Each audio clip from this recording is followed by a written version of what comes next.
Will you please welcome Randy Gage?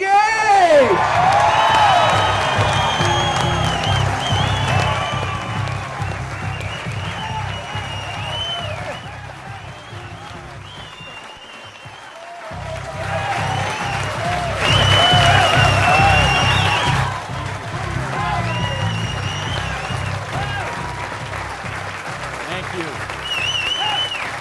Thank you.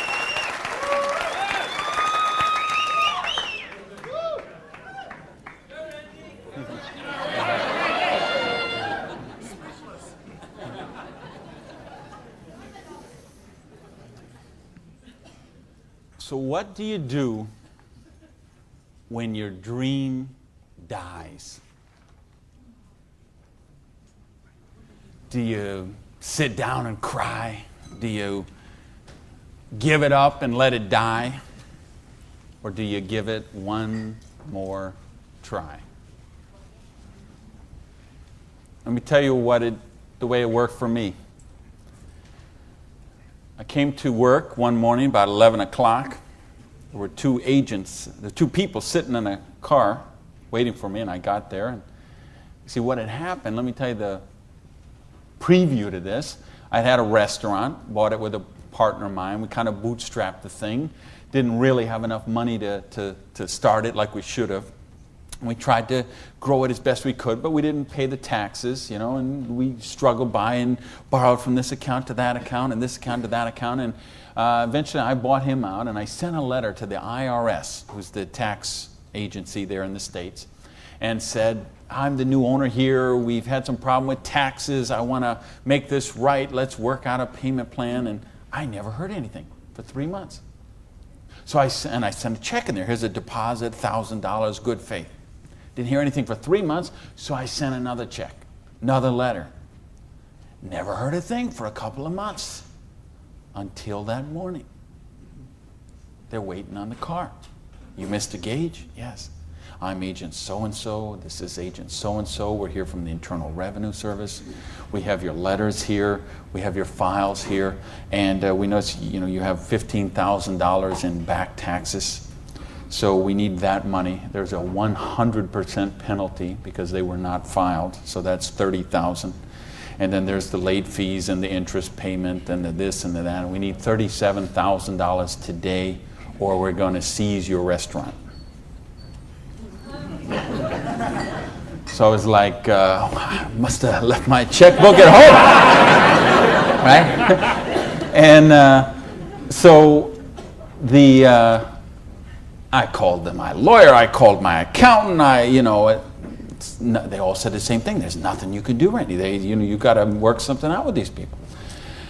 And I remember hiring a consultant who used to be an IRS agent, and she negotiated with him. She called me one day and she said, Randy, we're at the end of the road. The way they keep compliance is they have to set some examples sometimes, and you had a busy delivery business and they saw those cars going all the time with the signs on them, and they need to make examples, and they just want to make you an example. And so they auctioned off the place on the courthouse steps, $500,000 a year operation. They auctioned it off for $11,000. And I couldn't beg, borrow, or steal $11,000 to get it out of hock, so that was the end of my dream. And I remember driving along in the car that day, not even my car because I didn't have a car anymore. I remember driving along in my friend's car and crying in the car, thinking, I have to call my mother and tell her this. I have to tell my friends this. I mean, I was so ashamed. I was so humiliated. I didn't know what I could do. How was I going to tell people that I had lost my business? And between the $37,000 I owed those guys and then the money I owed for the vendors, whatever money I had left that day, I took and paid off the employees and said, this is the last check you're going to get, so do what you can with it. And that left me $55,000 US, $55,000 in debt. No house, no car, no credit cards, no job. And what do you do in a situation like that? Well, when you have your dream. And see, that was the biggest dream I had at that point in my life. Because as you heard from Ford, I'm a high school dropout. I started off as a dishwasher in a pancake house. And then I worked my way up to cook, and then I became a waiter, and then I was a manager trainee. And I thought, boy, if I could just be a restaurant manager, that would be, I could wear a tie, I'd go around with the coffee pot. How's your dinner this evening? Everything okay? You know, I thought, oh, this would be it. Until I got that job. And then I realized I worked 60, 70, sometimes 80 hours a week for a fixed salary. And, you know, and then I became like the problem store manager, and they sent me around to different cities whenever they had a store losing money. They would send me there, and it was my job there to go and be the turnaround guy.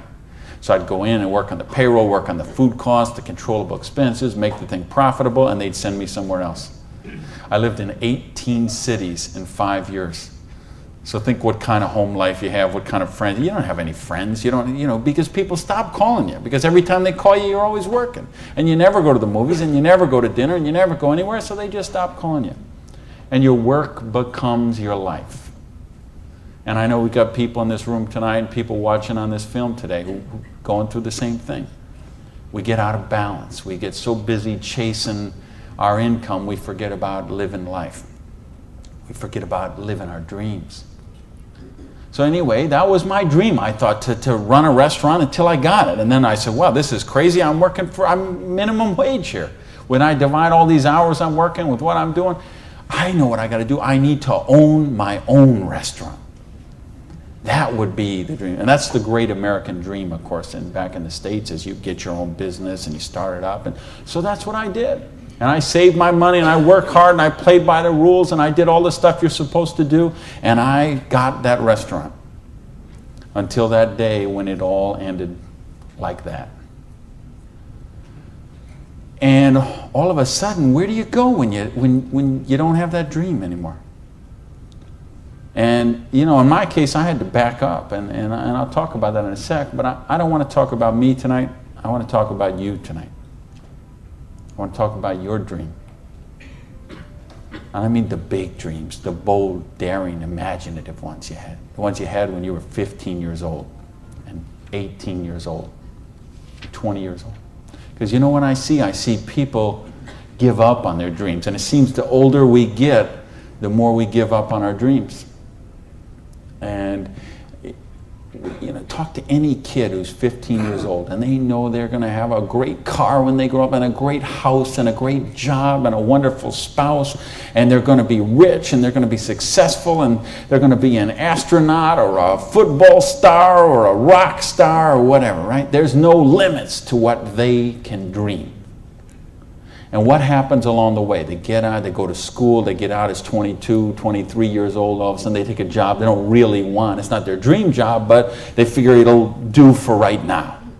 And then maybe they find out about another job, and that's not their dream job, but it's a little more money than the last one. And they meet someone along the way, and all of a sudden there's two, and then there's a little baby on the way, and there's another baby, and then there's diapers and formula and braces and all of those kind of things. And all of a sudden they take another job that's 500 miles away, but again, it pays a few $1,000s more a year, so they take that job. And all of a sudden you're 35 years old, you're 45 years old, you're 55 years old, and you forgot about your dreams. That's what tonight is about. I know you heard it's a business opportunity. Nah, it's a dream opportunity. How to get your dreams back. I noticed this because I like sports cars. Some of you all know me. You know, I got a car thing going on. And it's funny, I'll be sitting at the light in one of my Vipers, let's say, and some car will pull up next, and there'll be a guy driving there, and he's got his 2-3 kids in there in the back, and they'll roll down the window, "Hey, Mr. Viper, man, cool car, man, and, you know, rev the engine up. I can't wait. When I grow up, I'm going to get a Viper." And kids say that to me all the time. "I grow up, I'm going to get a Viper." Now, Dad doesn't say that. He's just sitting there behind the wheel, because see, Dad's already grown up. And he figured out he ain't getting the Viper. He's got the minivan. Right? What happened along the way? You know, because, and it's funny, every year they publish the list of the most popular cars. And I see it every year, and it comes out. And I read the list, and it's funny. Now, when I talk to kids, and I talk to a lot of kids, they always like cars. And I'm going to get a Corvette, I'm going to get a Lamborghini, I'm going to get a Ferrari. And then when they publish this list of the best-selling cars, it's Toyota Camrys and Holdens and Mercurys and Ford Escorts and Geo Metros, the broke mobiles, right? These are all cars they make for broke people. You see that? Like the Holdens you got here. Right? And the Toyotas we got there, and the Chevys we got there, and the Buicks we got there. They make those things for broke people. Now, how come when I see the list of the top 10 things, I don't see Ferraris and Lamborghinis and Rolls Royce and Jaguar and Bentley? Because they gave up on their dreams. They said, well, this is the car we got. There's room for the car seat in the back, and we can afford the payments. And they settle for a car. And they settle for a house. And they settle for a job. And they settle for a life of quiet desperation. When they could be living a life of joy, challenge, growth, adventure, and prosperity.